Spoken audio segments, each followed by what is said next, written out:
Hi guys, शुरू करते हैं चैप्टर नंबर 4 का quick revision chain. Chapter number 4 cost management techniques के अंदर हम लोग सारे ही टॉपिक्स जो अपने को दिए हुए हैं चैप्टर के अंदर बहुत ज़्यादा इंपॉर्टेंट है, सबको देखने वाले एक बार क्विक मैनर में अपन रिवाइज करने वाले हैं। सबसे पहला अपना डिफरेंस आता है कॉस्ट कंट्रोल और कॉस्ट रिडक्शन का। उसके बाद हम लोग स्पेसिफिक टॉपिक्स के ऊपर जाते हैं, target costing, life cycle costing, Pareto analysis और ईएमए। बेसिकली ये चार अपने मेन टॉपिक्स इस चैप्टर के अंदर दिए हुए हैं और ये चारों बहुत ज़्यादा इंपॉर्टेंट है आपके एग्जाम पर्सपेक्टिव से, तो आपको चारों ही बहुत अच्छी तरह से पता होने चाहिए। ओके, टारगेट कॉस्टिंग बेसिकली आपको पूछा जाता है प्रैक्टिकल टाइप का क्वेश्चन। पैरेटो एनालिसिस के अंदर भी हम लोग को प्रैक्टिकल क्वेश्चन देखने को मिलता है। ईएमए के ऊपर आपको केस स्टडी या फिर प्रैक्टिकल क्वेश्चन देखने को मिल सकता है। एंड अगर हम लोग लाइफ साइकिल कॉस्टिंग की बात करें तो यहाँ पर हर तरह का क्वेश्चन आ सकता है, यानी कि प्रैक्टिकल तो आ ही सकता है बट उसके अलावा थियोरेटिकल भी आ सकता है और केस स्टडी भी इसके ऊपर फॉर्म करके दिया जा सकता है। तो आपके लिए लाइफ साइकिल कॉस्टिंग और ईएमए थोड़ा सा ज्यादा स्पेशल हो जाता है from the case study perspective. Okay, अब चलते हैं अपने पहले टॉपिक के ऊपर which is cost control and cost reduction. तो कॉस्ट कंट्रोल क्या होता है कि हम लोग स्टैंडर्ड सेट कर रहे हैं, टारगेट सेट कर रहे हैं और उसके हिसाब से अपन कॉस्ट को कंट्रोल करने की कोशिश कर रहे हैं, यानी कि स्टैंडर्ड्स को मीट करने की कोशिश कर रहे हैं। बट कॉस्ट रिडक्शन अपना स्टैंडर्ड से आगे जाके बात करता है, यानी कि हम लोग यहाँ पर कंटिन्यूस इंप्रूवमेंट की बात कर रहे हैं। यहाँ पर हम लोग स्टैंडर्ड सेट करके उसको मीट करने की कोशिश नहीं करते, हम लोग यहाँ पर कॉस्ट को रिड्यूस करने की कोशिश करते हैं। तो यहाँ पर इस सिंपल से डेफिनेशन के बेस पर अपने को कई सारे डिफरेंसेस देखने को मिलते हैं दोनों के बीच में। सबसे पहला डिफरेंस तो यही हो गया कि ये स्टैंडर्ड्स को कंप्लाई करने की बात कर रहा है और ये बात कर रहा है हम लोग स्टैंडर्ड्स को चैलेंज करेंगे। ओके, और कॉस्ट रिडक्शन इस तरह से ये बोल रहा है कि हम लोग परमानेंट रिडक्शन आपको अचीव करा के देंगे कॉस्ट में, बट कॉस्ट कंट्रोल बोल रहा है कि अपन लोग एक्चुअल को कंपेयर करेंगे स्टैंडर्ड्स और बजट्स के साथ में एंड देन हम लोग एक्चुअल्स को ट्राई करेंगे कि स्टैंडर्ड से मीट करा सकें। ओके, तो ये अपने को टेम्पररी सेविंग दे रहा है बट कॉस्ट रिडक्शन अपने को रियलिस्टिक सेविंग दे देगा। इसी तरह से अगर अपन बात करते हैं थोड़ी सी और, जैसे कि अपन ने ऑलरेडी डिस्कस कर लिया है, तो ये स्टैंडर्ड्स को कंप्लाई करने की बात कर रहा है और कॉस्ट रिडक्शन जो है वो स्टैंडर्ड्स को चैलेंज करने की बात कर रहा है। ओके, तो ये एक बहुत ही बेसिक सा डिफरेंस है जो आपको ध्यान रखना चाहिए। उसके अलावा कॉस्ट रिडक्शन पूरा डायनामिक हो जाता है क्योंकि हम लोग स्टैंडर्ड सेट नहीं कर रहे हैं ना, तो रिजिड बिहेवियर नहीं है यहाँ पर, अपने पास फुली डायनामिक होने का चांस है। बट वहीं पे कॉस्ट कंट्रोल लेस डायनामिक हो जाता है क्योंकि यहाँ पर रिजिडिटी आ जाती है because of the target system. Okay, तो ये अपन लोग देख सकते हैं कॉस्ट कंट्रोल और कॉस्ट रिडक्शन के डिफरेंसेस। इसके अलावा हम लोग कॉस्ट कंट्रोल तो सिर्फ उसी एरिया में अप्लाई कर पाएंगे जहां पर अपन लोग स्टैंडर्ड सेट कर सकते हैं, बट कॉस्ट रिडक्शन हम लोग वहां लगा सकते हैं जहां पर स्टैंडर्ड नहीं भी सेट कर सकते। ओके, यानी कि हर एरिया के अंदर कॉस्ट रिडक्शन को तो हम अप्लाई कर ही सकते हैं। ऑलराइट, और उसके अलावा अपने को देखने को मिलता है कि कॉस्ट कंट्रोल बात करता है पास्ट बिहेवियर ऑफ कॉस्ट की और प्रेजेंट बिहेवियर ऑफ कॉस्ट की, इसके कंपैरिजन की बात करता है। बट कॉस्ट रिडक्शन के अंदर हम लोग बात करते हैं अपने प्रेजेंट कॉस्ट की और फ्यूचर में कैसे होने वाली है कॉस्ट, उसके बारे में। ओके, देन कॉस्ट रिडक्शन और कॉस्ट कंट्रोल का एक और डिफरेंस क्या आता है कि कॉस्ट रिडक्शन को माना जाता है करेक्टिव मेजर और कॉस्ट कंट्रोल को माना जाता है preventive measure. Okay, cost control को प्रिवेंटिव मेजर माना जाता है और कॉस्ट रिडक्शन को करेक्टिव मेजर माना जाता है। तो इस तरह से अपना डिफरेंस हो जाता है कॉस्ट रिडक्शन और कॉस्ट कंट्रोल का। कॉस्ट रिडक्शन हम लोग किस किस तरह से लेके आ सकते हैं, हमको इस चारों चीजों के अंदर वर्क करना चाहिए। सबसे पहले आता है आपका प्रोडक्ट डिजाइन, उसके बाद आता है आपका organisation, the third is factory layout equipment and the fourth thing is production plan programme and method. इसको मैं याद रखने का आपको एक तरीका बताता हूँ। सबसे पहले आपको ध्यान रखना है कि आप क्या बना रहे हो, उसके बाद आप उसको कैसे बना रहे हो, फिर आप कहाँ पर बना रहे हो और बनाने के अलावा आप क्या क्या कर रहे हो। तो क्या बना रहे हो में आपका आ जाएगा प्रोडक्ट डिजाइन, कैसे बना रहे हो में आपका आ जाएगा production plan programme and method, कहाँ बना रहे हो में आपका आ जाएगा फैक्ट्री लेआउट इक्विपमेंट और उसके अलावा क्या क्या कर रहे हो में आ जाएगा आपका ऑर्गेनाइजेशन।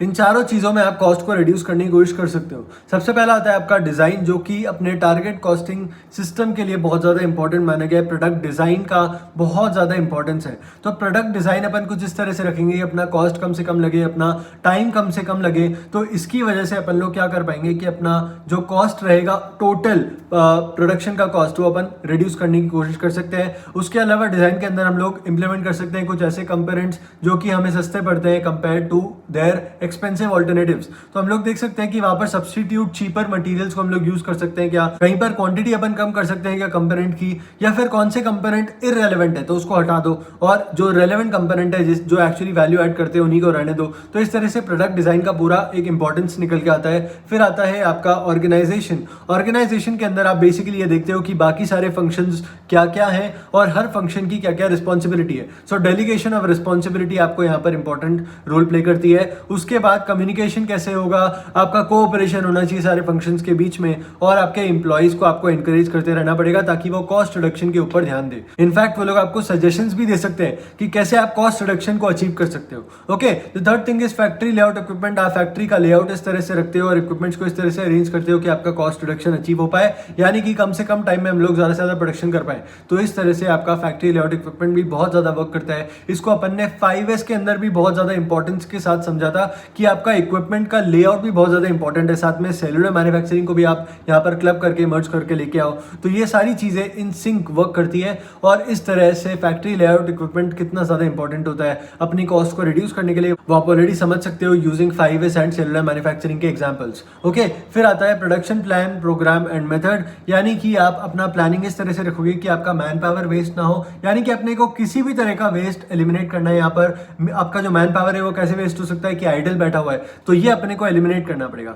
राइट। मटेरियल भी आपको कम से कम यूज करना पड़े और आप उससे ज्यादा से ज्यादा इफेक्टिवली प्रोडक्शन कर पाओ। इनफैक्ट आपका जो मटेरियल का जो स्टॉपेज टाइम होता है, जो बीच में रुक जाता है, वो भी आपका नहीं होना चाहिए। वो इंश्योर करने के लिए आपका साथ में फैक्ट्री लेआउट और इक्विपमेंट का जो पूरा लेआउट रहेगा वो तो साथ में काम आता ही है, बट प्रोडक्शन प्लान भी बहुत ज्यादा इंपॉर्टेंस यहाँ पर रखता है अपना। तो प्रोडक्शन प्लान, प्रोग्राम और मेथड भी आपको हेल्प कर सकता है कॉस्ट को रिड्यूस करने के लिए। ओके, तो इस तरह से हम लोग कॉस्ट को रिड्यूस कर सकते हैं। अपना इंपॉर्टेंट टॉपिक चालू होता है which is target costing. What is target costing? कि हम लोग सबसे पहले देखते हैं कि अपने को कौन सा प्रोडक्ट सेल करना है। सबसे पहले आप डिसाइड करोगे कौन सा प्रोडक्ट सेल करना है। वो कैसे कर सकते हो कि कस्टमर की रिक्वायरमेंट क्या है उसके हिसाब से सेट कर लिया कि कौन सा प्रोडक्ट आप सेल करने वाले, उसके अंदर कौन से फंक्शन होने वाले हैं, किस क्वालिटी का प्रोडक्ट होने वाला है। उसके बाद आप देखोगे कि उसको कितनी प्राइस पर सेल करोगे। ओके, वो आपने डिसाइड कर लिया। उसके बाद आप उसके अंदर से अपना प्रॉफिट मार्जिन हटा लोगे। वो प्रॉफिट मार्जिन हटाने के बाद आपकी आ जाएगी कॉस्ट, और वो कॉस्ट होती है आपकी टारगेट कॉस्ट। तो उसके ऊपर आपको वर्क करना पड़ेगा ताकि आप उस टारगेट कॉस्ट को अचीव करके अपना प्रोडक्ट मैन्युफैक्चर कर पाओ। ओके, सो टारगेट कॉस्ट वैसे तो समझने के लिए बहुत आसान है, बट थ्योरेटिकली बहुत ज्यादा बड़ा टॉपिक अपने को दिया हुआ है और क्वेश्चंस जनरली अपने को देखने को मिलते हैं on the practical side. But इसका मतलब ये नहीं कि अपन थ्योरी को इग्नोर कर दें। थ्योरी आपको साथ में मर्ज करके पूछी जा सकती है। कोई सब क्वेश्चन अपने को दे दिया और सब पार्ट के अंदर अपने को पूछ लिया थ्योरी, कौन से सिचुएशन के अंदर टारगेट कॉस्टिंग रेलेवेंट है, उसके एडवांटेजेस क्या है वगैरह। तो इस तरह के अपने को पॉइंट्स याद रखने पड़ेंगे और आपको याद रखने के लिए लॉजिक फॉर्म करना पड़ेगा ताकि आप उसको भूल भी जाओ तो मन से कुछ ना कुछ लिख दो। ओके, तो अपने को एक बार के लिए मार्क्स वहां पर स्कोर करना आसान रह जाएगा। खाली छोड़ने से अच्छा है कि अपन लोग कुछ ना कुछ लिख दें, और कुछ ना कुछ का मतलब ये नहीं है कि अपन कुछ भी स्टोरी लिख दें, कुछ ना कुछ अपने को रेलेवेंट लिखना पड़ेगा। इसके लिए आपको लॉजिक पता होना चाहिए। ओके, तो सबसे पहले अपन ने टारगेट कॉस्टिंग कैसे वर्क करता है वो समझ लिया है। इसके अंदर अपन लोग जाते हैं सबसे पहले एडवांटेजेस के ऊपर। तो एडवांटेज आपका सबसे बड़ा ये होता है कि ज्यादातर जो अपने प्रोडक्ट्स निकलते हैं वो इस तरह से निकलते हैं कि आपको ये तो पता है कि कस्टमर क्या चाहता है, बट आप उसको मैन्युफैक्चर करते हो, अपना कॉस्ट निकाल लेते हो, वो कॉस्ट को कैलकुलेट करने के बाद अपना प्रॉफिट मार्जिन ऐड करते हो और प्राइस उस पे सेल करने लग जाते हो। ओके, बट इसमें एक बहुत बड़ा अपने को एक नेगेटिव पॉइंट देखने को मिलता है। वो ये होता है कि हो सकता है कि कस्टमर उस प्राइस पर खरीदने के लिए रेडी ना हो। ओके, तो ये प्रॉब्लम जो अपन फेस कर रहे थे एक जनरल प्रोडक्शन एनवायरनमेंट के अंदर, वो टारगेट कॉस्टिंग एलिमिनेट कर देता है। अपन यहाँ पर पहले से सोच रहे होते हैं कि कस्टमर किस प्राइस पर खरीदेगा, तो पूरी तरह से कस्टमर ओरिएंटेशन पे अपना चले जाता है। उसके बाद अपन प्राइस सिलेक्ट करने के बाद में ही अपन निकालते हैं कि अपने को किस कॉस्ट पर मैन्युफैक्चर करना पड़ेगा, और उसको मैन्युफैक्चर करने के लिए अपन सारी टेक्निक्स को पहले से अप्लाई करना शुरू करते हैं। इसकी वजह से इसे कहा जाता है proactive approach to cost management. उसके बाद अगर आपको किसी भी तरह का कॉस्ट रिडक्शन अचीव करना है तो डेफिनेटली आपका कोऑपरेशन होना चाहिए। तो टॉप टू बॉटम कमिटमेंट ये इंश्योर करता है, और इसी तरह से हम लोग इश्यूज को रिजॉल्व करते जाते हैं ताकि अपन टारगेट कॉस्ट को अचीव कर पाए। टारगेट कॉस्टिंग अगर आपको थोड़ा बहुत भी ध्यान होगा तो इसके अंदर हम लोग अलग अलग डिपार्टमेंट्स के अलग अलग लोगों को साथ में लेके आते हैं और फिर हम लोग प्रोडक्ट डिजाइन टीम बना के प्रोडक्ट की डिजाइनिंग करते हैं और इस तरह से टारगेट कॉस्टिंग वर्क करता है। ठीक है, अगर याद नहीं आ रहा है तो वो थोड़े टाइम में अपन लोग देखने वाले हैं आगे इस लेक्चर के अंदर, जैसे जैसे हम प्रोसीड करेंगे उस पॉइंट पे आ जाएंगे। Okay, then the next advantage of target costing is कि अपने को शुरुआत में ही कस्टमर स्टडी करने को मिल जाती है। इसकी वजह से हम लोग शुरुआत में ये देख सकते हैं कि अपन कितने फ्यूचर में जाने वाले हैं, अपना कॉम्पिटिटिवनेस कितना होने वाला है कंपेयर टू आवर कॉम्पिटिटर्स। तो इस तरह से हम लोग पहले से डिसाइड कर सकते हैं कि अपना ये तो अपन ने पता लगा ही लिया कि कस्टमर का रिक्वायरमेंट क्या है, किस प्राइस पे वो खरीदने वाला है, तो वहां पर ही अपना कंपटीशन स्टार्ट हो जाता है, अपन कॉम्पिटिटर्स के साथ में compete करने लग जाते हैं। ओके, तो इस तरह से टारगेट कॉस्टिंग डेफिनेटली आपको हेल्प करता है। अब ये एक ही पॉइंट है, इससे रिवॉल्व होते हुए अपन ने 3 पॉइंट समझ लिए। द फोर्थ पॉइंट इज कि अपने को मार्केट अपॉर्चुनिटीज पहले से पता चल जाती है और उसको अपन रियल सेविंग्स में कन्वर्ट कर सकते हैं, ताकि अपन बेस्ट वैल्यू क्रिएट करके प्रोवाइड कर पाए अपने कस्टमर्स को, जो कि अपन ने पहले से आइडेंटिफाई करके रखा हुआ है। So this is the fourth point coming out from one single point. और ये फोर्थ पॉइंट ये है कि अपन पहले से आइडेंटिफाई तो कर ही पा रहे हैं कि उनको क्या चाहिए, तो अपन बेस्ट वैल्यू क्रिएट कर पा रहे हैं और टारगेट कॉस्टिंग को यूज करके अपन लोएस्ट कॉस्ट पर उसको प्रोवाइड कर सकते हैं। ओके, इसके बाद अपन लोग जब पहले से ही कॉस्ट मैनेजमेंट टेक्निक्स को अप्लाई कर रहे हैं, तो आपका प्लानिंग शुरुआत में ही हो जाता है। प्रोडक्शन और मार्केटिंग स्टार्ट होने के पहले ही आप प्लान करने लग जाते हो, तो डेफिनेटली आपको ये एम्प्लॉय अवेयरनेस क्रिएट करने में भी हेल्प करता है। ओके, देन आप सप्लायर्स के साथ में पार्टनरशिप को फॉस्टर कर सकते हो, यानी कि इंप्रूव कर सकते हो, बेहतर बना सकते हो, जिसकी वजह से सप्लायर्स भी आपको इनपुट देते रहे कि आप इस मटेरियल को यूज करने की जगह पे इस मटेरियल को यूज कीजिए, नया टेक्नोलॉजी का मटेरियल आया हुआ है, इसकी वजह से आपका कॉस्ट रिड्यूस हो जाएगा। तो इस तरह की कुछ इन्फॉर्मेशन और नॉलेज जो अपने पास में नहीं होती है, वो सप्लायर्स अपने को दे सकते हैं। नॉन वैल्यू एडेड एक्टिविटीज को अपन शुरू से हटाने की कोशिश करते हैं, क्योंकि अपने को कॉस्ट रिड्यूस करना है। देन अपन जो वैल्यू एडिंग एक्टिविटीज है, उनको भी जो लोएस्ट कॉस्ट वाली होगी उसको सिलेक्ट करके और उसको इंप्लीमेंट करते हैं। एंड अल्टीमेटली आपका जो प्रोडक्ट बनता है वो lowest cost per best value product आप बना के और अपने कस्टमर्स को देने लग जाते हो। So these are the advantages of target costing. इसके बाद अपने को मेन फीचर्स देखने को मिलते हैं। सबसे पहला फीचर ये होता है कि आपका डिजाइन स्टेज बहुत ज्यादा इंपॉर्टेंट है। तो टारगेट कॉस्टिंग के अंदर हम लोग सबसे पहली बात और सबसे इंपॉर्टेंट बात जो करते हैं, लास्ट तक करते रहते हैं, वो ये है कि आपका प्रोडक्ट का डिजाइन कैसे होना चाहिए। यानी कि सबसे पहले आपको ये देखना पड़ेगा कि कस्टमर क्या चाहता है, उसके हिसाब से आप अपने प्रोडक्ट को डिजाइन करोगे। इसके बाद सेकंड फीचर जो अपने को देखने को मिलता है टारगेट कॉस्टिंग सिस्टम का, वो ये है कि अपन प्रोडक्ट को मैन्युफैक्चर करने के पहले ही सेलिंग प्राइस डिसाइड कर चुके होते हैं based on the sales forecasting techniques. उसके हिसाब से हम लोग अपना प्रॉफिट मार्जिन निकालते हैं उसमें से और कॉस्ट अपने को मिल जाता है। तो इसकी वजह से क्या होता है कि कस्टमर की जो एक्सपेक्टेशन होती है उसको अपन मीट कर पाते हैं, यानी कि उसकी रिक्वायरमेंट जो होती है प्रोडक्ट की, उसका क्वालिटी अपन दे पाते हैं। उसके अलावा जिस प्राइस पर वो खरीदना चाहता है वो भी अपन उसको प्रोवाइड कर पाते हैं। Okay, so these are the 2 features of target costing system. इसके बाद अपने को देखने को मिलता है कि यहाँ पर अपने को वॉल्यूम के ऊपर भी ध्यान देना चाहिए, यानी कि हम लोग प्रोडक्शन वॉल्यूम कितना करने वाले हैं, वॉल्यूम के हिसाब से अपना कॉस्ट इफेक्ट होता है, राइट। तो अपन कितने वॉल्यूम में मैन्युफैक्चर करेंगे वो अपन पहले से डिसाइड करके रखते हैं, ताकि अपना कॉस्ट कम से कम हो सके। उसके बाद आता है अपना नेक्स्ट पॉइंट, जो कि बात करता है अगर अपना एग्जिस्टिंग प्रोडक्ट है तो अपन उसका करंट कॉस्ट निकाल सकते हैं, अपन उसका टारगेट कॉस्टिंग निकाल सकते हैं और फिर कंपैरिजन करके अपने को एक कॉस्ट रिडक्शन टारगेट मिल जाएगा, जिसको अपन अचीव करने की कोशिश कर सकते हैं। So this is your fourth point. And the fifth and the last point is कि अपना जो एक्चुअल में जब टारगेट कॉस्टिंग को अप्लाई कर रहे हैं तो जो कॉस्ट आएगा वो अलाउेबल कॉस्ट पर अपने को मैन्युफैक्चर करना शुरू करना चाहिए। अलाउेबल कॉस्ट क्या होता है कि टारगेट कॉस्ट तो आपका एक स्टैंडर्ड सेट हो गया कि इस कॉस्ट के ऊपर आपको मैन्युफैक्चर करना है, बट आप उसके नजदीक जा पाओगे, एग्जैक्टली उस पर पहुंच पाओ या नहीं पहुंच पाओ वो जरूरी नहीं है। तो आप उसके बहुत नजदीक पहुंच गए तो वो आपका अलाउेबल कॉस्ट हो जाता है। जनरली हम लोग अलाउेबल कॉस्ट पर मैन्युफैक्चर करने लग जाते हैं, और ये टारगेट कॉस्ट और अलाउेबल कॉस्ट के बीच का जो डिफरेंस होना चाहिए वो बहुत कम होना चाहिए, वरना आपको टारगेट कॉस्टिंग सिस्टम को अप्लाई करते रहना पड़ेगा ताकि आप ज्यादा से ज्यादा उसके नजदीक पहुंच पाओ। Okay, so these are the features of target costing system. इसके अंदर हम लोगों को 2 कंपोनेंट्स देखने को मिलते हैं। The first is value analysis, जो कि आपको पता ही है कि नॉन वैल्यू एडिंग एक्टिविटीज को आइडेंटिफाई करके हटा देना है। Okay, the second point is value engineering, जो कि अगर अपन लोग कोई नया प्रोडक्ट बना रहे होते हैं तो फिर वैल्यू एनालिसिस को अप्लाई करते हैं, बट उसका टर्म है वैल्यू इंजीनियरिंग। नए प्रोडक्ट के अंदर वैल्यू इंजीनियरिंग, एग्जिस्टिंग प्रोडक्ट और एग्जिस्टिंग प्रोसेस के अंदर अगर अप्लाई किया तो वैल्यू एनालिसिस। तो सेम बात है, सिर्फ नाम अलग अलग है। उसके बाद अपने को देखने को मिलता है कुछ क्वेश्चन जो कि अपन पूछ सकते हैं वैल्यू एनालिसिस और वैल्यू इंजीनियरिंग करते वक्त। सबसे पहले तो क्या हम कुछ फंक्शंस को हटा सकते हैं अपने प्रोडक्शन प्रोसेस में से। हो सकता है कि कुछ फंक्शंस ऐसे हों जो कि वैल्यू ऐड नहीं कर रहे हो, तो वो एक्टिविटीज को हम लोग आइडेंटिफाई करके एलिमिनेट कर देंगे, तो वहां से अपना कॉस्ट रिड्यूस हो जाएगा। फिर आता है second question, can we eliminate some durability और रिलायबिलिटी। तो हर प्रोडक्ट को बहुत ज्यादा ड्यूरेबल बनाना जरूरी नहीं होता, तो आपको एक स्पेसिफिक पॉइंट पर सिलेक्ट करना पड़ेगा कि आप उसको कितना ड्यूरेबल बनाना चाहते हो, और इससे कम अगर अपन बनाते हैं तो कितना चल जाता है। अपने को क्वालिटी पे कॉम्प्रोमाइज नहीं करना है, बट फिर भी कितना ड्यूरेबिलिटी देना जरूरी है, उससे कम पे चल नहीं पाएगा, उससे ज्यादा देने की जरूरत नहीं है। तो वो जो पॉइंट है अपना, जहां पर अपन ऑप्टिमम पॉइंट पे आ जाते हैं, जहां पर अपने को ड्यूरेबिलिटी जितनी दे रहे हैं उससे कम और उससे ज़्यादा देने की ज़रूरत नहीं है, तो वो पॉइंट अपने को लेके आना पड़ेगा। और इस तरह से हम लोग आइडेंटिफाई करते हैं इस क्वेश्चन को पूछते हुए कि क्या हम लोग ड्यूरेबिलिटी को कम कर सकते हैं। अगर थोड़ी और कम करते हैं तो उससे अपना इफेक्ट क्या पड़ रहा है अपने प्रोडक्ट के ऊपर, ये अपन देखने की कोशिश करते हैं। जितनी ड्यूरेबिलिटी आप कम करते जाओगे उतना ही आपका कॉस्ट रिड्यूस होते जाएगा, राइट। तो इस तरह से आप लोग क्वेश्चंस पूछते हो और उसका आंसर आइडेंटिफाई करने की कोशिश करते हो। यहाँ पर एक बहुत अच्छा एग्जांपल दिया हुआ है वैक्यूम क्लीनर का, इसको आप एक बार रीड कीजिएगा तो आपको समझ में आ जाएगा। Then the next question is can we minimise the design. Design का इंपॉर्टेंस मैंने आपको ऑलरेडी बता दिया है। क्या हम लोग कम पार्ट्स को यूज कर सकते हैं, क्या हम लोग कुछ फीचर्स को अवॉइड कर सकते हैं, क्या हम लोग कंपोनेंट्स को रिप्लेस कर सकते हैं सब्स्टिट्यूट कंपोनेंट्स के साथ में जो कि चीपर है और क्वालिटी अफेक्ट नहीं होनी चाहिए। तो इस तरह से अगर हम लोग डिजाइन मिनिमाइज कर देंगे, कम फीचर्स वाले डिजाइन रखेंगे तो अपना कॉस्ट डेफिनेटली कम लगेगा। अगर कुछ फीचर्स ऐसे हैं जिसकी जरूरत नहीं है, जो कि अननेसेसरी फीचर्स हमने ऐड किए हुए और इसकी नीड नहीं है, तो अपन उसको एलिमिनेट कर देंगे और इससे अपना कॉस्ट रिडक्शन अचीव हो पाएगा। The next question is can we design the product better for the manufacturing process. ये आपको ऑलरेडी समझ में आ गया होगा, डिजाइन से रिलेटेड हमने जो बात करी है उसी से रिलेटेड ये पॉइंट है। यानी कि हम लोग यहाँ पर डिजाइन इस तरह से करना चाहेंगे जिसकी वजह से अपना मैन्युफैक्चरिंग प्रोसेस आसानी से कंप्लीट हो जाए, और उसके अलावा भी मैन्युफैक्चरिंग हो जाने के बाद भी आप आसानी से आइडेंटिफाई कर पाओगे कोई डिफेक्टिव प्रोडक्ट तो अपन ने नहीं मैन्युफैक्चर कर लिया है। फिर the next question is can we substitute parts. ये भी पॉइंट मैं आपके साथ में ऑलरेडी डिस्कस कर चुका हूं जो अपने डिजाइन से रिलेटेड ही होता है। ओके, तो ये क्वेश्चंस आप पूछ सकते हो, इससे आपके कॉस्ट रिड्यूस हो जाएंगे। और यहाँ पर कंबाइन स्टेप्स में यही बात है कि कुछ एक्टिविटीज को अगर आप एलिमिनेट कर सकते हो तो आप कर दोगे, और आपके जो स्टेप्स रहेंगे तो आप कंबाइन कर दोगे, या फिर आपके स्टेप्स को मैनेज करने के लिए एक ही पर्सन रेडी हो जाएगा।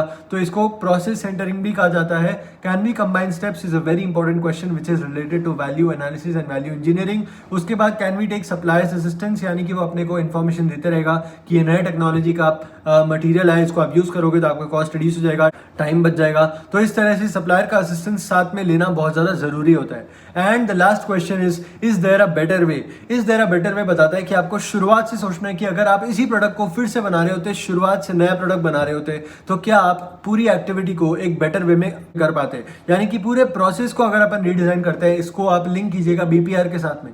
Is there a better way, यानी कि अपन पूरे प्रोसेस को अगर चेंज करते हैं और कुछ नया करते तो अपन क्या इसी तरह से करते हैं, या फिर अपने पास में कोई नया आइडिया होता जिसकी वजह से अपन कॉस्ट को रिड्यूस कर पाते। Okay, so these are the questions which you should ask whenever you are conducting value analysis और वैल्यू इंजीनियरिंग। इसके बाद अपने को नेक्स्ट टॉपिक आता है functional analysis and value analysis के ऊपर एक केस स्टडी जो कि मैंने आपके साथ में डिस्कस किया था। वैल्यू एनालिसिस तो आपको बताइए, बट फंक्शनल एनालिसिस क्या होता है। फंक्शनल एनालिसिस ये होता है कि अपने प्रोडक्ट के अंदर कौन कौन से फंक्शंस है और उसका एनालिसिस अपन करते हैं कि कौन सा इंपॉर्टेंट है, कौन सा रखना चाहिए और कौन सा अपन हटा देते हैं तो अपना कॉस्ट कम हो जाएगा, बट अपन क्या उसकी वैल्यू तो नहीं कम कर देंगे। वैल्यू अगर कम नहीं हो रही है और अपन किसी फंक्शन को हटा देते हैं तो फिर अपना प्रोडक्ट उसी तरह से काम करने लग जाएगा जिस तरह से काम कर रहा था। ओके, सो फंक्शनल एनालिसिस भी बहुत ज्यादा इंपॉर्टेंट टेक्निक है, और फंक्शनल एनालिसिस के अंदर हम लोग किसी फंक्शन को एलिमिनेट कर सकते हैं क्या, या फिर कौन से फंक्शंस अपने प्रोडक्ट के लिए रिक्वायर्ड है, इस तरह के क्वेश्चन पूछ के और आइडेंटिफाई करने की कोशिश करते हैं। सो ये होता है आपका functional analysis. Then problems are given with target costing. कौन सी प्रॉब्लम अपने को देखने को मिलती है, सबसे पहले तो लेंदी प्रोसेस है जिसके अंदर टाइम लग सकता है, साथ में कॉस्ट भी लग सकता है। उसके बाद अलग अलग डिपार्टमेंट के अलग अलग लोग आते हैं तो उनको एक कंसेंसस पे लेके आना बहुत ज़्यादा डिफिकल्ट हो जाता है। उसमें से अगर आपने किसी डिपार्टमेंट से ज़्यादा रिजल्ट एक्सपेक्ट कर लिया तो फिर फिंगर पॉइंटिंग हो सकती है। उसके अलावा आपको जब इंप्लीमेंट करना पड़ता है टारगेट कॉस्टिंग को तो आपको कॉस्ट डेटा बहुत डिटेल मैनर में अवेलेबल होना चाहिए, अदरवाइज आप टारगेट कॉस्टिंग या किसी भी मॉडल को सही तरह से अप्लाई नहीं कर पाओगे। सो टारगेट कॉस्टिंग को भी इंप्लीमेंट करने के लिए अपने पास डिटेल कॉस्ट डेटा होना चाहिए। इसके बाद हम लोग ये देख रहे हैं कि टारगेट कॉस्टिंग कई बार हमें बताता है कि हम लोग चीप कंपोनेंट्स को यूज कर सकते हैं क्या, इसकी वजह से ऐसा ना हो जाए कि अपना प्रोडक्ट का क्वालिटी कम हो जाए। इंफीरियर क्वालिटी प्रोडक्ट हम लोग सेल नहीं करना चाहते, अपना क्वालिटी कॉम्प्रोमाइज ना हो और उसके बाद भी हम लोग कंपोनेंट को रिप्लेस कर सकें चीप कंपोनेंट्स के साथ में। तो इस तरह से हम लोग को अप्लाई करना चाहिए टारगेट कॉस्टिंग को, बट कई बार हम लोग अपने क्वालिटी को कॉम्प्रोमाइज कर देते हैं। सो ये भी एक प्रॉब्लम अपने को देखने को मिलता है टारगेट कॉस्टिंग के अंदर। फिर अपने को एक बहुत इंपॉर्टेंट टॉपिक दिया हुआ है which is management accountants role in a target costing environment. उसका काम ये होता है कि अपने को वो एस्टिमेट्स और कॉस्ट डेटा प्रोवाइड करते रहे। उसके अलावा कैपिटल बजटिंग की रिक्वेस्ट के बारे में सारी आइडिया उसको होता है, तो पूरा प्रोसेस वो जानता है, तो उसको ये सारी नीड्स जो होती है डिजाइन टीम की वो फुलफिल करना चाहिए। उसके बाद में मैनेजमेंट अकाउंटेंट को बेस्ट एस्टिमेट देना चाहिए और उसके अलावा उसको एक हाईएस्ट कॉस्ट एस्टिमेट भी देना चाहिए। ये अपन आगे भी देखने वाले हैं। उसके अलावा वो अलग अलग तरह की कॉस्ट का जो नेचर होता है वो एक्सप्लेन करेगा डिजाइन टीम को, ताकि वो लोग भी समझ सके कि कॉस्ट बेनिफिट एनालिसिस कैसे बैठ रहा है। Okay, the next point is कि फाइनली जब अपना प्रोडक्शन रेडी हो जाता है यानी कि डिजाइन बन जाता है, तो अलग अलग डिजाइन के लिए जो करंट कॉस्ट रहेगा और जो टारगेट कॉस्ट रहेगा उसका गैप आइडेंटिफाई करना, और फिर डिजाइन कंप्लीट हो जाने के बाद में भी एक्चुअल कॉस्ट और टारगेट कॉस्ट को कंपेयर करके और उसके गैप को आइडेंटिफाई करने का काम मैनेजमेंट अकाउंटेंट का होता है। इसके बाद अपने को देखने को मिलता है impact of target costing on profitability. तो क्या आपका प्रॉफिटेबिलिटी इंक्रीज हो जाएगा? डेफिनेटली, क्योंकि आपने अपना कॉस्ट रिड्यूस कर दिया है। एट द सेम टाइम आप प्रोडक्ट को उस प्राइस पर सेल कर रहे हो जिस प्राइस पर कस्टमर चाहता है खरीदना।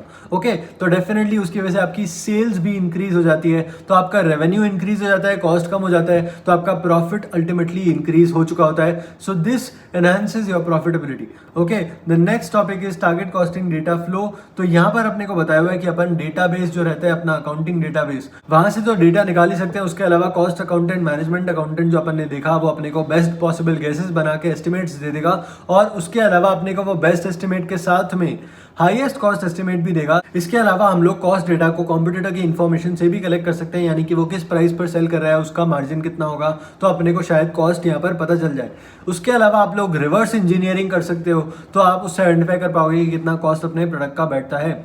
देन इंजीनियरिंग स्टाफ का अपना खुद का भी कॉस्ट होता है, कॉस्ट डेटा होता है जो कि अलग अलग डिजाइन और कंपोनेंट्स का होता है, एंड इसके बेसिस पर आप एक फाइनल डेटाबेस बना सकते हो। उसके बाद अपने को बहुत इंपॉर्टेंट टॉपिक दिया हुआ है, most useful situations for target costing. तो सबसे यूजफुल सिचुएशन जो रहता है वो ये होता है कि आपके मेजॉरिटी प्रोडक्ट कॉस्ट लॉक हो जानी चाहिए ड्यूरिंग द डिजाइन फेज, और इसके बाद आप टारगेट कॉस्टिंग को बेस्ट वे में यूज कर सकते हो। तो ये यूजफुल सिचुएशन क्या है कि अपने प्रोडक्ट कॉस्ट का मेजॉरिटी पोर्शन लॉक हो जाना चाहिए ड्यूरिंग द प्रोडक्ट फेज। ये जो रेड में हाईलाइटेड पॉइंट है ये आपको एज इट इज रट जाना चाहिए, क्योंकि आपको इसको रिपीट करना पड़ सकता है। इसके बाद अपने को कंपनीज के नाम दिए हुए जहां पर टारगेट कॉस्टिंग को अप्लाई कर सकते हैं, तो इसको आप एक बार पढ़ सकते हो और साथ में याद करना चाहो तो याद भी कर सकते हो।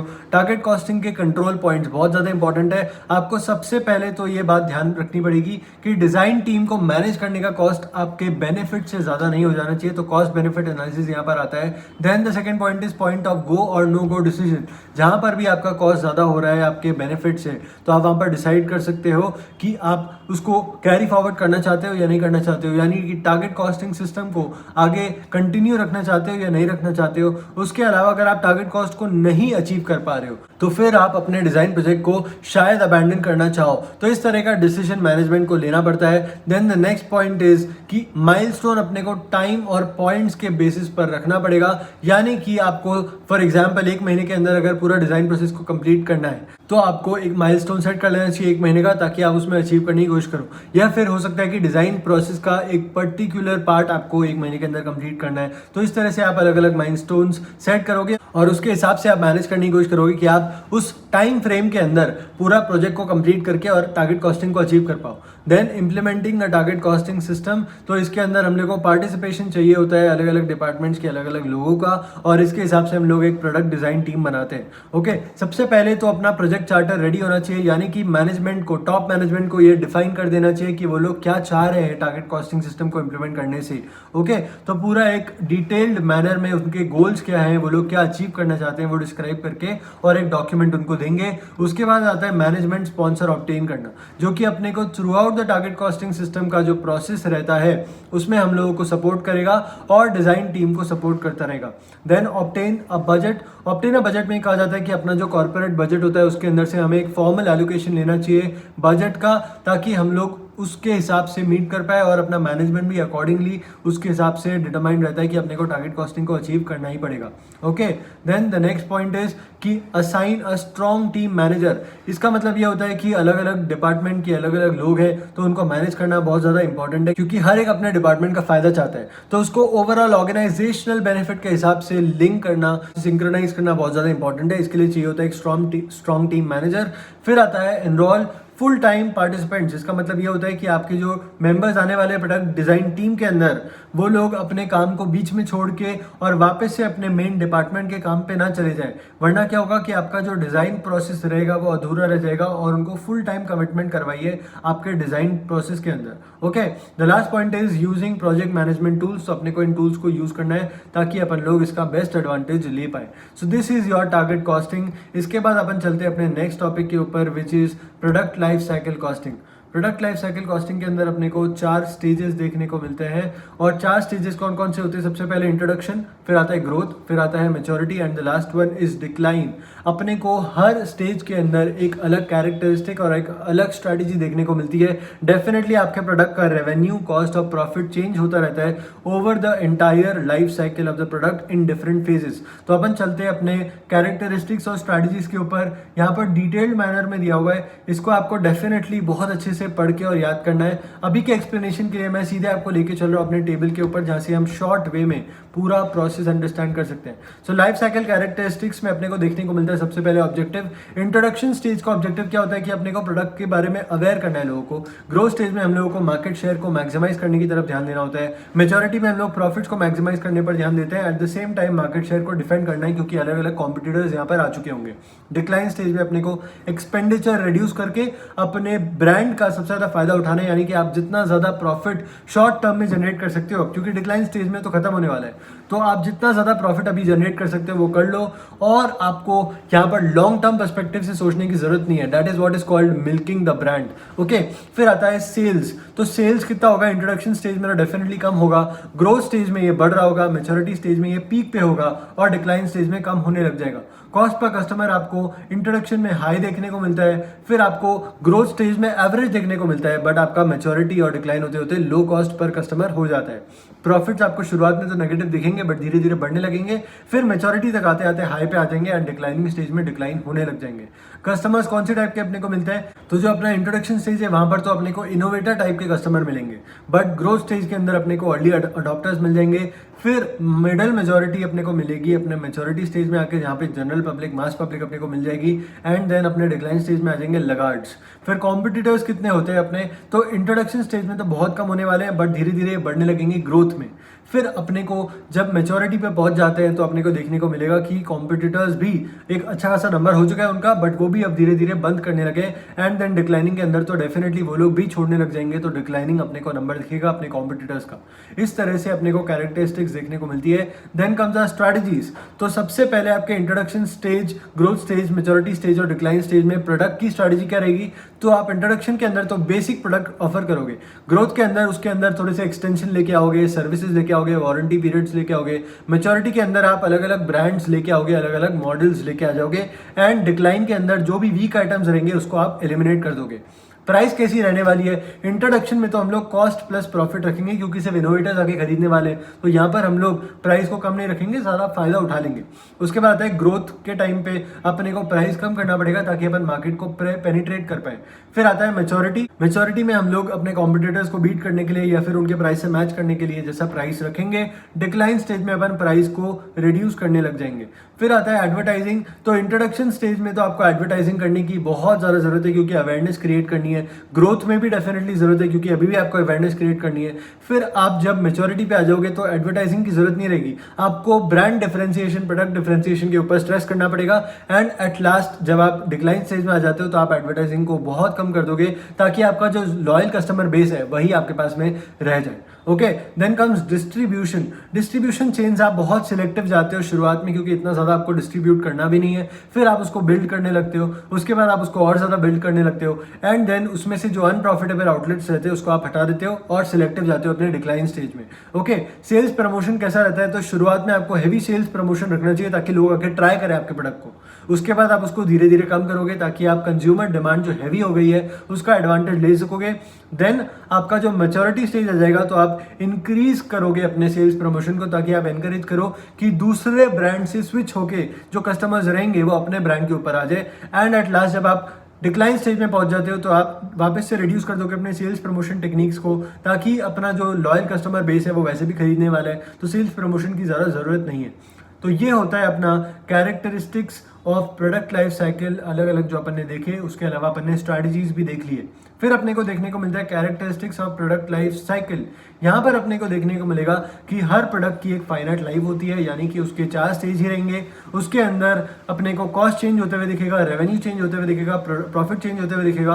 अलग अलग स्टेजेस के अंदर अपने को अलग अलग थ्रेट्स और अपॉर्चुनिटीज देखने को मिलेगी। उसके हिसाब से हम लोग अपना स्ट्रैटेजी बनाएंगे। प्रॉफिट पर यूनिट भी वेरी होता रहता है अलग अलग स्टेज के अंदर, राइट। और अपने को इसके हिसाब से ये भी पता चलता है कि कौन से स्टेज में हम लोगों को अपने प्रोडक्ट के अंदर कौन से फंक्शन के ऊपर ज़्यादा फोकस करना है।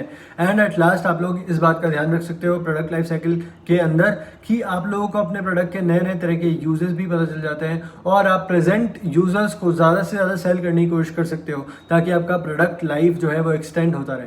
बेनिफिट्स क्या मिलते हैं अपने को, तो अपने को बेनिफिट सबसे अच्छे ये मिलते हैं कि अपने को कॉस्ट और रेवेन्यू पूरा मॉडल समझ में आता है कि कैसे रहने वाले अलग अलग स्टेज के अंदर। तो पहले से अपन प्लानिंग कर सकते हैं और फिर इसके हिसाब से स्ट्रैटेजी डिजाइन कर सकते हैं ताकि अपना रेवेन्यू जनरेट हो गए ज़्यादा से ज़्यादा और कॉस्ट अपन कम से कम कर सके। तो ये अपने को बेनिफिट्स 2-3 देखने को मिलता है यहाँ पर। उसके अलावा हम लोग यहाँ पर डेफिनेटली शुरुआत से ही शॉर्ट टर्म में तो सोच ही नहीं रहे, पूरे प्रोडक्ट की लाइफ साइकिल के हिसाब से सोच रहे हैं, तो अपने को लॉन्ग टर्म यहाँ पर सोचने को मिलता है और इस तरह से हम लोग लॉन्ग टर्म रिवॉर्डिंग के ऊपर ज्यादा फोकस करते हैं। अपने को रेवेन्यू और कॉस्ट का बेटर असेसमेंट तो मिल ही गया है जिसके बेसिस पर हमने अपने स्ट्रैटेजीज भी डिजाइन कर लिए हैं। इसके बाद अपने को देखने को मिलता है कि over the entire life span अपने इंक्रीमेंटल कॉस्ट कैसे रहने वाले हैं और उसके ऊपर अपन लोग एनालिसिस करके उसको रिड्यूस करने की कोशिश कर सकते हैं। ओके, लॉन्ग टर्म पिक्चर अपने को देखने को मिलती है डेफिनेटली प्रोडक्ट की। तो हम लोग पूरे लाइफ साइकिल के हिसाब से क्या क्या प्लान करना है वो अपन ऑलरेडी आइडेंटिफाई कर सकते हैं और अपन लोग डिसाइड कर सकते हैं। And the last thing is कि कंट्रोल यहाँ पर आ जाता है अपने कॉस्ट का, क्योंकि अपन पहले से ही उसको देख पा रहे हैं कि अपने ओवर द लाइफ साइकिल किस तरह से कॉस्ट चेंज होने वाली है और कैसी कैसी रहने वाली है। ओके, तो इस तरह के बेनिफिट्स अपने को कुछ देखने को मिलते हैं। बेसिकली आपका जो मेजर बेनिफिट है वो ये है कि आपको रेवेन्यू और कॉस्ट का बेटर असेसमेंट मिलता है। उससे रिलेटेड आप अलग अलग तरह से पॉइंट्स को लिख सकते हो, उसके आपको और क्या फायदे मिलते हैं। फिर यूजेस और प्रोडक्ट लाइफ साइकिल अपने को दिए हुए हैं, तो 3 यूज बताए हुए हैं। क्वेश्चन एक पूछा हुआ है अपने टेस्ट या नॉलेज के अंदर जहां पर 4 बोला हुआ है। तो मैंने आपको तब बताया था डिस्कस करते हुए कि 3 तो आप ये लिखोगे, चौथा आप कोई सा भी बेनिफिट लिख देना यूजर्स के अंदर, क्योंकि अगर अपने को 4 पूछा है, उन्होंने तो आंसर में 3 ही लिखा हुआ था बट पूछा 4 है, तो अपन 4 पॉइंट लिख देंगे, 3 तो ये लिखेंगे, चौथा अपने मन का एक लिख देंगे बेनिफिट्स में से निकाल के। ओके, तो यूजेस अपने को दिए हुए 3 यूज है। First is planning, second is controlling and third is forecasting. Planning में डेफिनेटली अपने को हेल्प करता है क्योंकि अपन पहले से स्ट्रैटेजी बना पाते हैं हर स्टेज की।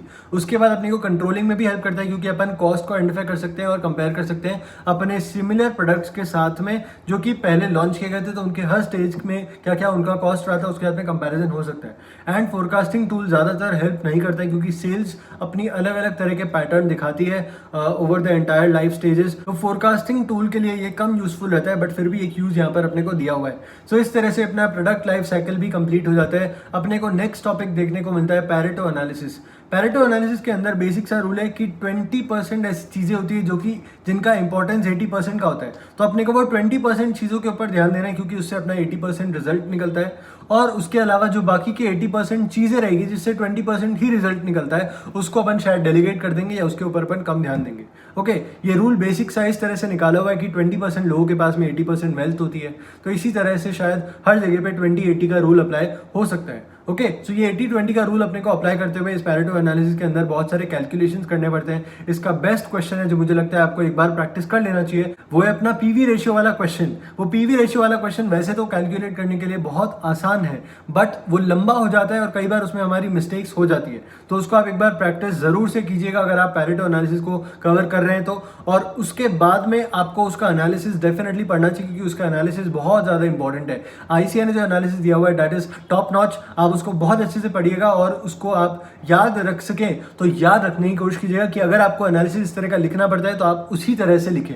ओके, सो वो क्वेश्चन बहुत ज्यादा इंपॉर्टेंट है। पैरेटो एनालिसिस के अंदर अपने को एप्लीकेशंस कहाँ पर देखने को मिलते हैं? Pricing of a product, customer profitability analysis, stock control, activity based costing and quality control. Pricing of a product कैसे कि 20% ऐसे प्रोडक्ट्स होते हैं जो कि अपने को 80% रेवेन्यू देते हैं, तो उसके प्राइसिंग क्या रखना है अपने को, उसके ऊपर अपन टॉप मैनेजमेंट डिसीजन ले सकते हैं। बाकी 80% प्रोडक्ट्स जो रहेंगे उसको अपन डेलीगेट कर देंगे, यानी कि प्राइसिंग उसके क्या सेट करना है वो डेलीगेशन हो जाएगा अपना लोअर लेवल ऑफ मैनेजमेंट के ऊपर। कस्टमर प्रॉफिटेबिलिटी एनालिसिस के अंदर हम लोग ये देख सकते हैं कि 20% कस्टमर्स अपने 80% प्रॉफिट लेके आते हैं, उनके ऊपर हम लोग ज्यादा फोकस करेंगे।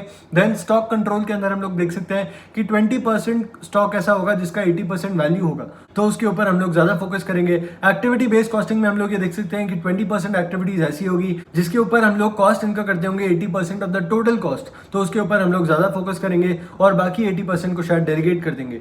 क्वालिटी कंट्रोल में भी हम लोग ये देख सकते हैं कि 20% ऐसे कॉजेज होंगे होंगे जिसकी वजह से 80% क्वालिटी डैमेजेस होते होंगे, तो उसके ऊपर अपन लोग ज़्यादा फोकस करेंगे और बाकी के 80% को अपन शायद डेलीगेट कर सकते हैं। तो इस तरह से आपके एप्लीकेशंस देखने को मिलते हैं पैरेटो एनालिसिस के। ये सारे पॉइंट्स यहाँ पर डिटेल में दिए हुए हैं, तो इसको आप एक बार रीड कर सकते हो और यहाँ पर अपना पैरेटो एनालिसिस मोर और लेस कंप्लीट हो जाता है। ओके, इसका जो क्वेश्चन मैंने आपको बताया वो आपको डेफिनेटली करना चाहिए। इसके बाद अपना लास्ट टॉपिक आता है चैप्टर का, विच इज ईएमए। ईएमए क्या बोलता है कि आपके जनरल ओवरहेड्स के अंदर छुपे हुए कॉस्ट ऐसे होते हैं जो कि एनवायरमेंट से रिलेटेड होते हैं, वो आपको आइडेंटिफाई करने चाहिए और उनको मैनेज करने की कोशिश करना चाहिए। उसके दो रीजन बताए हुए हैं, first is from the financial perspective and the second is from the non financial perspective. Financial perspective से ये कि अपन उसको कंट्रोल करेंगे तो अपना कॉस्ट कम हो जाएगा डेफिनेटली, और कॉस्ट आइडेंटिफिकेशन की वजह से अपने को बेटर एलोकेशन मिल जाएगा कॉस्ट का और वहां से अपना प्राइसिंग इंप्रूव हो जाएगा। और नॉन फाइनेंशियल रीजन क्या है कि जो सोसाइटी है उसको ये लगना चाहिए कि अपन लोग एनवायरमेंटली रिस्पॉन्सिबल है। ओके, तो ये दो रीजन की वजह से अपन लोगों को ईएमए को डेफिनेटली इंप्लीमेंट करना चाहिए, अपने लिए इंपॉर्टेंट हो जाता है। ऑलराइट, अब ईएमए के अंदर अपने को बताया गया है कि दो तरह के कॉस्ट कैटेगरीज है। फर्स्ट इज इंटरनल कॉस्ट जो कि कंपनी को डायरेक्टली हिट करते हैं। सेकंड इज एक्सटर्नल कॉस्ट, वो सोसाइटी को हिट करते हैं, कंपनी को बोर्ड नहीं करना पड़ता है। ओके, इसके बाद अपने को क्या बताया गया है कि चार तरह के कॉस्ट अपने को यहाँ पर देखने को मिलते हैं। अगर अपन एनवायरमेंटल कॉस्ट रिपोर्ट को भी based on the principles of cost of quality report बनाए तो पहला आता है एनवायरमेंटल प्रिवेंशन कॉस्ट। इसके अंदर हम लोग एडवर्स इफेक्ट्स जो हो सकते हैं अपने एनवायरमेंट के ऊपर उसको प्रिवेंट करने के लिए जो कॉस्ट इनकर करते हैं वो आ जाता है आपका एनवायरमेंटल प्रिवेंशन कॉस्ट के अंदर। फिर आता है अप्रेजल कॉस्ट, उसके अंदर हम लोग ये देख रहे होते हैं कि कितना अपन ने कंप्लाई किया, तो वो कंप्लायंस चेक करने के लिए जो कॉस्ट लगा है वो अप्रेजल कॉस्ट के अंदर आता है। फिर आता है आपका इंटरनल फेलियर, हमने अपने वेस्ट को डिस्पोज नहीं किया, डिस्चार्ज नहीं किया एनवायरमेंट के अंदर, अभी तक हार्म नहीं किया सोसाइटी को, बट करने के पहले हम लोग उसको ट्रीट कर रहे हैं, तो वो आ जाएगा आपके इंटरनल फेलियर के अंदर। और फिर एक्सटर्नल फेलियर ये है कि आपने उसको डिस्पोज कर दिया, डिस्चार्ज कर दिया, अब आपको उसको वापस से करेक्ट करना पड़ेगा, यानी कि आपको उसके ऊपर अब वर्क करके करेक्टिव एक्शन लेना पड़ेगा ताकि आपने जो वो हार्म कॉज किया है सोसाइटी को, एनवायरमेंट को, उसको आप फिर से करेक्ट कर पाओ, राइट, उसको आप फिर से रिवर्स कर पाओ। तो इसके ऊपर जो अपना कॉस्ट इनकर होता है वो होता है आपका एनवायरमेंटल एक्सटर्नल कॉस्ट। तो इस तरह से अपने को ये चारों तरह के कॉस्ट देखने को मिल जाते हैं। इसके बाद अपने को आइडेंटिफिकेशन बताया हुआ है। आइडेंटिफिकेशन बहुत इंपॉर्टेंट है क्योंकि जनरली ये छुपे हुए रहते हैं जनरल ओवरहेड्स के अंदर, तो इसके लिए टेक्निक्स अपने को बताई हुई है कि कैसे अपन आइडेंटिफाई कर सकते हैं।